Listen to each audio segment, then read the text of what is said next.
السلام علیکم ورحمۃ اللہ وبرکاتہ۔ الحمدللہ والصلاة والسلام علی رسول اللہ وعلی آلہ ومن والا۔ اللہم صلی علی محمد وعلی آل محمد۔ ناظرین و سامعین اکرام، ہفتہ وار اسلامی سوال و جواب کا جو ہم نے سلسلہ شروع کیا ہے اس کا آج یہ تیسرا حصہ ہے۔ تو چند سوالات موصول ہوئے ہیں تو ہم ان کے جوابات آپ کے سامنے عرض کرتے ہیں۔ دلائل کی روشنی میں آپ حضرات سماعت فرمائیں اور دوسروں کو بھی اس سے آگاہ کریں، دوسروں کو شیئر کریں تاکہ وہ بھی اپنی معلومات میں اضافہ کریں۔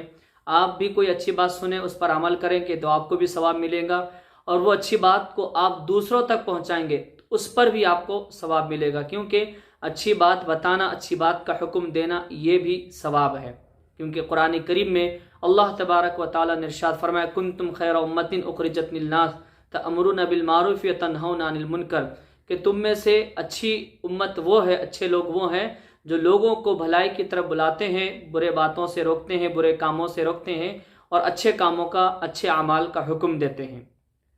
تو آئیے چند سوالات ہمارے پاس آئے ہیں، ہم آپ کے سامنے ایک کے بعد ایک جوابات عرض کرتے ہیں۔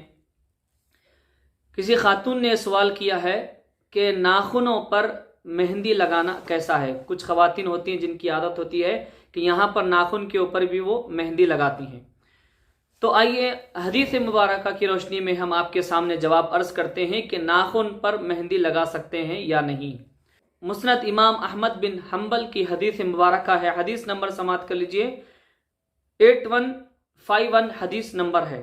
ان عائشہ ام المومنین رضی اللہ عنہ قالت، حضرت عائشہ صدیقہ ام المومنین رضی اللہ تعالی عنہ فرماتی ہیں مدتی امرأۃ من وراء الستر بیدہا کتابا الی رسول اللہ صلی اللہ علیہ وآلہ وسلم، کہ ایک خاتون نے پردے کے پیچھے سے ہاتھ نکال کر حضور پاک علیہ الصلوۃ والسلام کو کچھ لکھی ہوئی چٹھی پیش کی ہے۔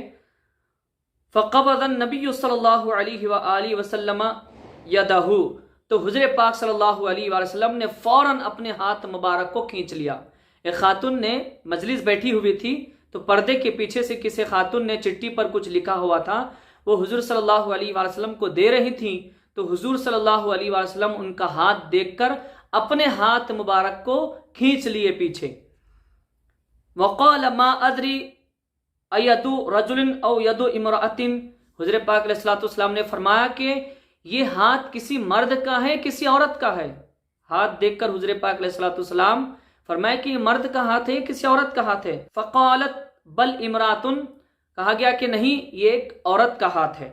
لو کنت امرأۃ لغیرت اظفارک بالحناء، اگر تم عورت ہو تو اپنے ناخن کے رنگ کو مہندی سے تبدیل کر لو۔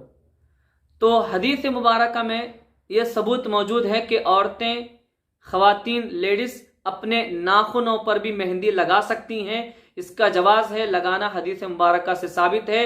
مفہوم آپ کے سامنے عرض کرتا ہوں کہ ایک خاتون تھی جو مجلس میں بیٹھی ہوئی تھی، تو پردے کے پیچھے سے کچھ لکھا ہوا حضور پاک علیہ السلام کے سامنے انہوں نے پیش کیا، تو ان کا ہاتھ دیکھتے ہی حضور صلی اللہ علیہ وآلہ وسلم نے اپنے ہاتھ کو کھینچ لیا، ان سے لیے نہیں وہ۔ تو بولے کہ یہ کس کا ہاتھ ہے، یہ مرد کا ہاتھ ہے یا عورت کا ہاتھ ہے؟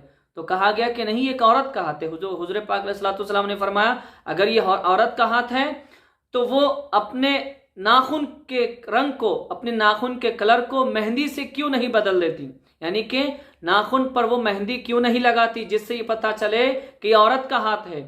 تو پتہ یہ چلا کہ ناخنوں پر مہندی لگانا، انگلیوں پر مہندی لگانا، ہاتھ میں مہندی لگانا، ہتھیلی پر مہندی لگانا، یہ عورتوں کا طریقہ ہے، عورتوں کو شبہ دیتا ہے، عورتوں کو اچھا دکھتا ہے، مردوں کے لیے نہیں، یہ مردوں کی پہچان نہیں ہے، مہندی لگانا عورتوں کی پہچان ہے۔ تو اب ایک سوال یہ بھی ہوا ہے کہ کیا مہندی لگا کر ہم وضو کر سکتے ہیں، وضو ہوتا ہے یا نہیں؟ دیکھیے مہندی لگائے ہیں، جو مہندی اصل ہوتی ہے چھڑانے سے پہلے وہ اس کو جھٹک دینا، اچھے سے چھڑا دینا، اس کے بعد میں جو کلر مہندی کا آتا ہے اس کے اوپر آپ وضو کر سکتے ہیں، لیکن جو مہندی لگی ہوئی ہے اس کو آپ چھڑا لیجئے، چھڑا کر وضو کریں گے تو وضو آپ کا ہو جائے گا۔ ناخنوں پر جو مہندی لگی ہے اس سے بھی ہو جائے گا، لیکن جو نیل پالش ہے اس کو لگا کر آپ وضو کرتے ہیں تو پھر آپ کو وضو نہیں ہوگا، اس کو نکال کر، اس کو چھڑا کر ہی وضو کر سکتے ہیں۔ پھر اس کے بعد میں ایک سوال یہ ہے کہ قرآن کی تلاوت سے پہلے اعوذ باللہ من الشیطان الرجیم پڑھنا ضروری ہے کیا؟ تو آئیے قرآن کریم کی روشنی میں آپ کو میں اس کا جواب عرض کرتا ہوں کہ قرآن کریم پڑھنے سے پہلے ہم صرف بسم اللہ الرحمن الرحیم ہی پڑھیں گے یا اعوذ باللہ من الشیطان الرجیم پڑھنا ضروری ہے؟ دیکھیں قرآن کریم سورۃ النحل میں اللہ تبارک و تعالی ارشاد فرماتا ہے، آیت نمبر 98 ہے، فَإِذَا قَرَأْتَ الْقُرْآنَ فَاسْتَعِذْ بِاللَّهِ مِنَ الشَّيْطَانِ الرَّجِيمِ، بس تم جب کبھی قرآن کی تلاوت کرنے لگو تو شیطان مردود کے وسوسوں سے اللہ تعالیٰ کی پناہ مانگو۔ تو اللہ تبارک و تعالیٰ نے خود یہاں پر بیان فرما دیا ہے اعوذ باللہ من الشیطان الرجیم، یہ بالکل پڑھنا چاہیے، یہ ضروری ہے ہمارے لیے قرآن کریم کی تلاوت سے پہلے۔ قرآن کریم کی تلاوت نہیں بلکہ جس کسی چیز کو ہم پڑھیں گے، جس کی شروعات کریں گے، اس سے ہم پہلے اعوذ باللہ من الشیطان الرجیم پڑھیں گے، پھر اس کے بعد میں بسم اللہ الرحمن الرحیم۔ پھر اس کے بعد سوال آیا ہے کیا بسم اللہ الرحمن الرحیم قرآن کی آیت ہے، قرآن کا حصہ ہے؟ جی ہاں بالکل، بسم اللہ الرحمن الرحیم یہ قرآن کی ہی آیت ہے، قرآن کا ہی حصہ ہے۔ آئیے اس کی دلیل کیا ہے؟ سورۃ النمل میں اللہ تبارک و تعالی نے ارشاد فرمایا، آیت نمبر 30 ہے، انہ من سلیمان و انہ بسم اللہ الرحمن الرحیم۔ دیکھ لیں، آپ نے دیکھ لیا، اب اس کے تفصیل میں جانے کی ضرورت ہم کو نہیں، بس آیت میں بسم اللہ الرحمن الرحیم موجود ہے، بس اس سے ہمیں یہ ثابت ہو گیا، پتہ چل گیا کہ قرآن کریم کا حصہ ہے، قرآن کریم کی آیت ہے بسم اللہ الرحمن الرحیم۔ پھر ایک سوال یہ کیا گیا ہے کہ کیا ناپاکی کی حالت میں کھانا پکا سکتے ہیں؟ کسی خاتون نے سوال کیا ہے۔